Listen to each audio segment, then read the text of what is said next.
I was sitting in my studio, surrounded by the design projects I loved so much, when my best friend, Emily, barged in without ceremony. "Rachel, you need to get out of this bubble," she exclaimed, throwing herself onto the couch next to me.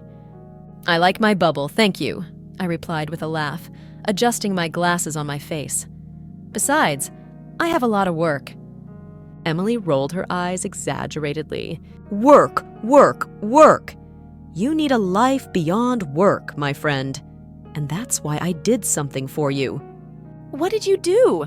I asked, suspicious. She grabbed my phone from the table and before I could protest, opened an app I recognized immediately. It was a dating app. "Emily, no!" I protested, trying to get my phone back, but she pulled away, laughing. "Relax," she said. "I just created your profile. If you don't like it, you can delete it. But please, at least give it a chance." I sighed, knowing there was no point in arguing with Emily when she was determined. "All right, I'll take a look," I agreed, taking my phone back and analyzing the profile she had created. It was well done, of course, because Emily knew me better than anyone. Days went by, and despite my initial hesitation, I started exploring the app. That's when I received a message from a guy named Chris. He seemed interesting, software engineer, resident of San Francisco, and with a profile picture showing a charming smile. "Hi, Rachel. I liked your profile. I'm also passionate about books and walks in Golden Gate Park. How about we chat more?" his message said. I replied almost immediately, surprised at how easily the conversation flowed. We discovered we had a lot in common. We talked about our favorite books, our preferred trails in the park, and even our favorite restaurants in the city. It felt like we were genuinely connecting. "So, you went to Jefferson High?" I asked in one of the messages. "Yes, I graduated from there," he replied. "It was an interesting time, and you?" My heart skipped a beat. Jefferson High. It was the same school I attended, where Chris, the popular and arrogant Chris, was part of my worst high school moments. But he didn't seem to remember me. I was just another invisible girl back then. "I went somewhere else," I lied, feeling a knot in my stomach. I wasn't ready to reveal my true identity. Not yet. Chris continued the conversation, oblivious to my hesitation. He suggested we meet in person, and despite my reservations, I agreed. "How about coffee next Friday?" he proposed. "Sounds great," I replied, trying not to let the nervousness show in my message. The week flew by, and on Friday I found myself in front of the mirror, adjusting my hair for the third time. Emily was beside me, helping me choose an outfit. "You'll be amazing," she said, smiling. "And who knows? Maybe this is the start of something incredible." I smiled back, though still apprehensive. I went to meet Chris at the charming cafe he had suggested. When I saw him, sitting at a table near the window, I felt a mix of emotions. He looked different, more mature and approachable than the boy I knew in high school. "Rachel?" He stood up as I approached, extending his hand with a smile. "Hi, Chris," I replied, shaking his hand and feeling a strange mix of familiarity and novelty. We sat down and started talking. The chemistry was undeniable, and for a moment, I completely forgot about the past. But somewhere in the back of my mind, the truth was there, waiting to be revealed. And as Chris talked about his life and experiences, I wondered how he would react when he discovered who I really was. As I looked at myself in the mirror, my heart was pounding erratically. The reflection showed a confident woman, but inside, I was a bundle of nerves. As a graphic designer, I was used to dealing with tight deadlines and demanding clients, but nothing prepared me for what was about to happen. I was going to meet Chris, the boy who despised me in high school, without him knowing that I was the same Rachel. "It's going to be okay, Rachel. Breathe," I said to myself out loud, hoping the words would bring some comfort. Emily, my best friend, called me at that exact moment, as if she could sense my anxiety. Rachel, how are you feeling? Ready for the big date? Her voice was a mix of excitement and concern. I'm nervous, Emily. What if he recognizes me? What if he's still the same jerk as before? I knew I was being irrational, but I couldn't help it. You're an amazing woman now. If he can't see that, it's his loss, not yours. Just be yourself, she replied firmly. I hung up the phone and finished getting ready. I chose a simple yet elegant dress and applied light makeup. I wanted to look natural, but also impress. I arrived at the charming cafe in San Francisco a few minutes before the scheduled time. The place had a cozy atmosphere with soft lighting and the irresistible smell of fresh coffee. I sat at a table near the window, trying to calm my breathing. A few minutes later, I saw Chris walk through the door. He looked more mature, more handsome, and my heart skipped a beat. "Hi, Rachel?" He smiled when he saw me, and suddenly all my fears seemed foolish. "Hi, Chris. It's good to see you in person." I smiled back, trying to appear as natural as possible. We sat down and started talking. The chemistry between us was undeniable. We talked about our jobs, our hobbies, and the city we loved. Everything seemed perfect until, in the middle of the conversation, Chris mentioned something that made my stomach churn. "You know, I went to a school here in San Francisco. There was this girl who was insufferable. Rachel something. Man, she was a pain."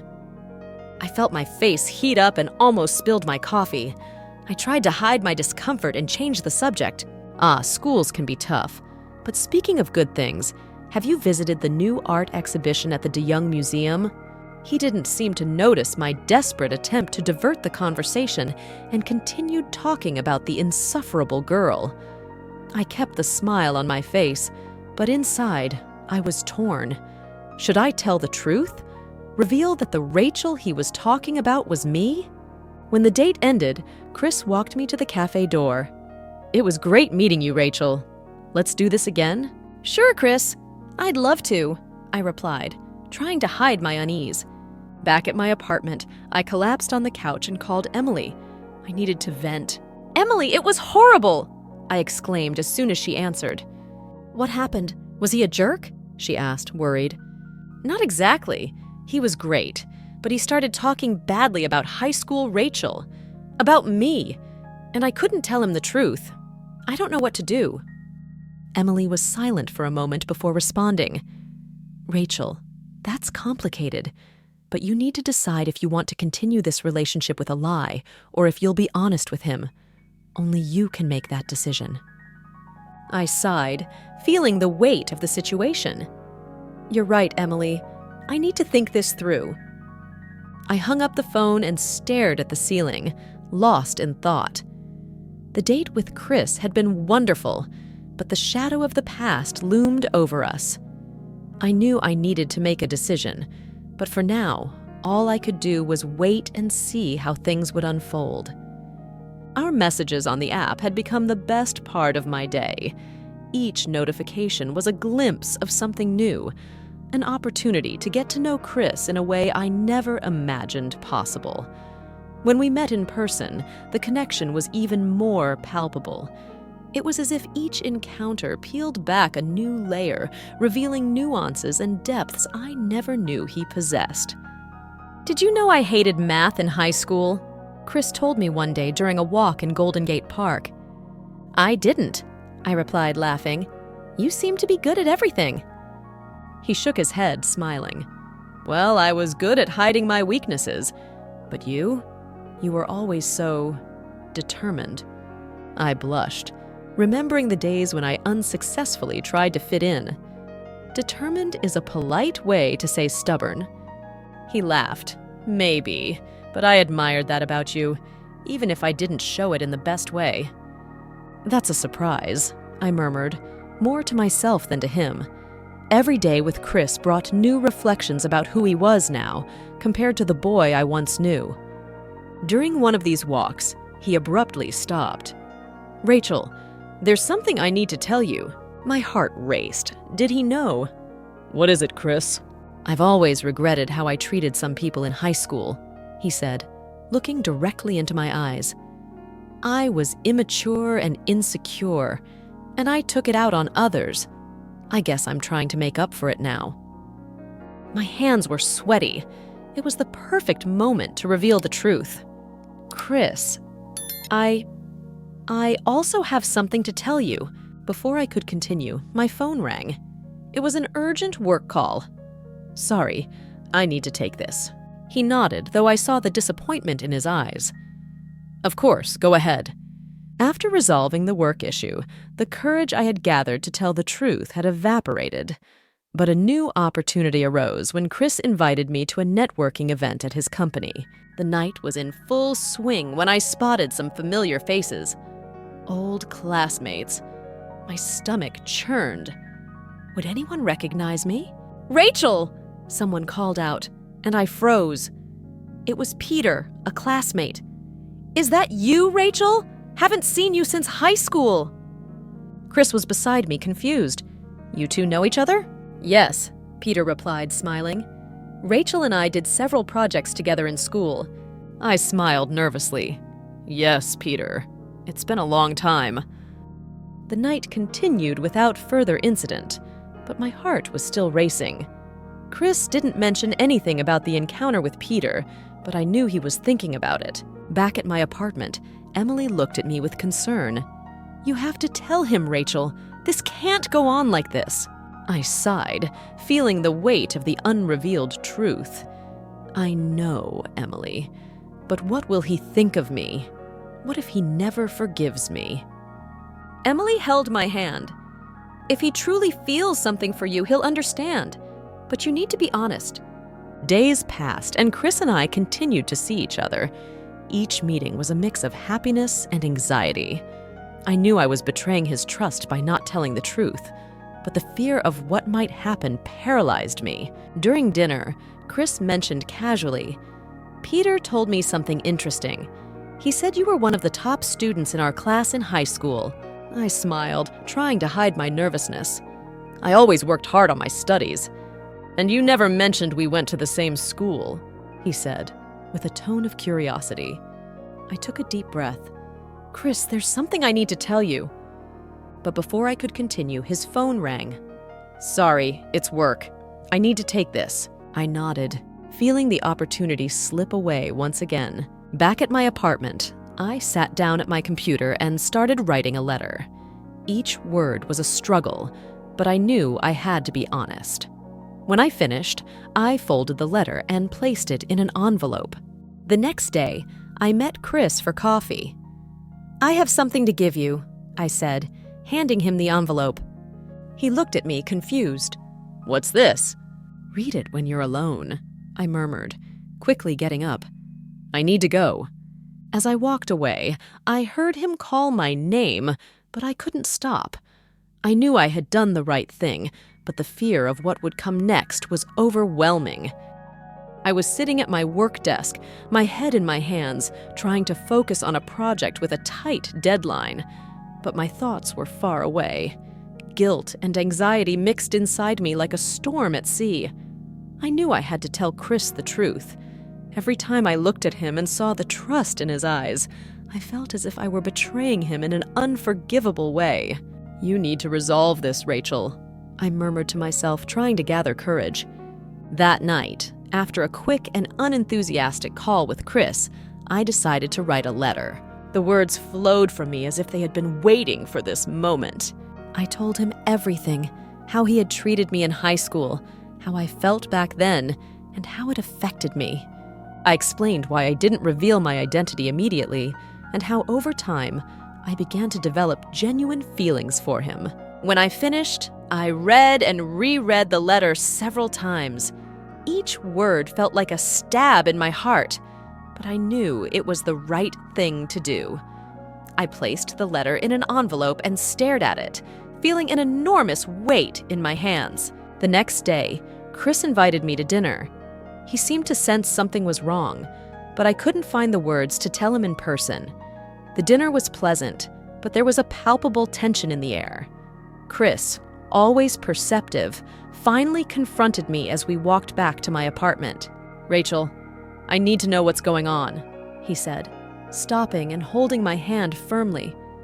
"You're distant, like you're hiding something from me. I can't stand this feeling anymore."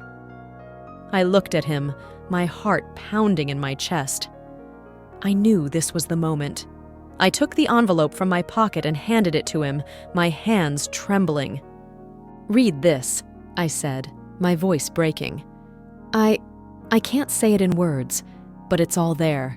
Before he could respond, I turned and ran into my building, unable to face his reaction.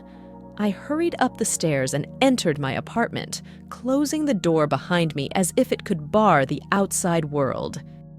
I sat on the couch, hugging my knees, and waited. Every minute felt like an eternity. Anxiety gnawed at my stomach, but at the same time, I felt a relief for finally telling the truth. My phone vibrated. It was a message from Chris. I read the letter. "Can we talk?" I took a deep breath and replied, "Yes, of course. Where are you?" He responded quickly, "I'm outside your building." I got up slowly, feeling each step like I was walking towards an uncertain fate. I opened the front door of the building, and there he was, leaning against the wall, holding the letter in one hand with an expression I couldn't decipher. "Chris," I began, but he raised his hand to stop me. "Rachel, I need to say something before you say anything," he said, his voice calm but firm. "I'm shocked, yes, and in a way, I feel betrayed.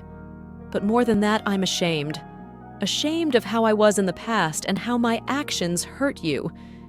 I didn't know what to say, so I just stood there, listening to him. "I'm not that boy anymore, Rachel," he continued, stepping closer to me. "I've changed, and I really like you, but I need some time to process all of this." I nodded, tears beginning to stream down my face. "I understand, Chris. I needed you to know the truth. I'm sorry for not telling you sooner." He sighed and, to my surprise, pulled me into a hug. "I also need to apologize, Rachel, for everything I did in the past and for any pain I've caused now." We stood there, embraced for a few moments, before he pulled away. "I'll need some time, Rachel, but I want to work this out. I want to understand everything and see where we can go from here." I nodded, feeling a mix of relief and sadness. "I hope we can work it out, Chris. Truly." He gave a sad smile and walked away, leaving me there, feeling the weight of what had just happened. I returned to my apartment, knowing that, regardless of what the future held, I had done the right thing. I was in a whirlwind of emotions from the moment I handed the letter to Chris. The feeling of relief from finally telling the truth was quickly replaced by an overwhelming fear of what he might think of me now. I couldn't focus on anything except imagining how he would react. I felt betrayed by myself and by the silence I had maintained all this time. The first week after giving him the letter was hell. Every time my phone rang, my heart raced, but when I saw it wasn't Chris, I felt a mix of relief and disappointment. To distract myself, I threw myself into work. I spent hours on end at the office, creating new designs and accepting every project that came my way. Anything to keep from thinking about him. But running away wasn't a solution. Deep down, I knew I would eventually have to face the situation. However, I didn't expect it to happen so soon and in such an unexpected way. It was a Friday night, and I was exhausted after another long day of work. I was in my pajamas, watching a random movie on TV when the doorbell rang. My heart raced again, but this time I knew it was him. I got up slowly and with trembling hands opened the door. Chris was there, holding a bouquet of flowers and wearing an expression that mixed nervousness and determination. He looked as out of place as I felt. "Rachel," he began, his voice slightly trembling. "Can we talk?" I didn't know what to expect, but I gestured for him to come in. We sat on the couch, and the silence between us was almost palpable. Finally, he handed me a letter, similar to the one I had written for him. With teary eyes, I began to read. Dear Rachel, first, I want to sincerely apologize for my behavior in the past. I was an immature jerk and, honestly, didn't understand the impact my actions could have on the people around me, especially you. When I read your letter, I was shocked and ashamed. I had no idea how much I had hurt you. I've spent the last few days reflecting on all of this and realized I need to be honest with you too.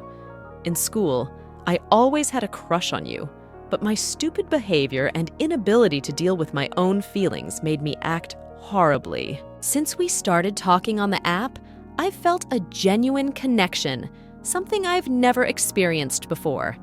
And now, knowing who you really are, that connection has only grown stronger. I want you to know that I'm willing to do whatever it takes to correct my mistakes and show you that I've changed. I hope we can start over, this time with the truth fully revealed. Sincerely, Chris. When I finished reading, I couldn't hold back the tears. I looked at Chris, who also seemed emotional. He placed the flowers on the table and moved closer, holding my hands. Rachel, I'm truly sorry. Really, he said, with a sincerity that touched my heart. I never meant to hurt you, and I hope we can find a way to get through this together. I took a deep breath and wiped away the tears before responding. Chris, it was hard for me to hide my identity, but I'm glad you finally know the truth. I also felt a special connection with you, and despite everything, I want to believe we can start over. He smiled, a genuine smile full of hope. Can we? He asked, with a mix of anxiety and optimism. Yes, we can, I replied, squeezing his hands tighter. We talked for hours, sharing our experiences, fears, and hopes. It was a deep and sincere conversation that brought us even closer. At the end of the night, Chris stood up, still holding my hands. Rachel, I don't want to waste any more time. I want you to know that since school, you've always been special to me. And now, knowing who you really are, I don't want to let this slip away. I smiled, feeling a new wave of hope and happiness. Me too, Chris. Let's start over, this time with the truth fully revealed. He moved closer and hugged me, a hug that seemed to seal a new beginning. And there, in that moment, I knew we were ready to build something true and lasting. Subscribe to the channel, like and share this video, and hit the notification bell so you don't miss any chapters of this exciting journey. Leave your comment about what you thought and if you've ever experienced something similar. We want to hear your opinion.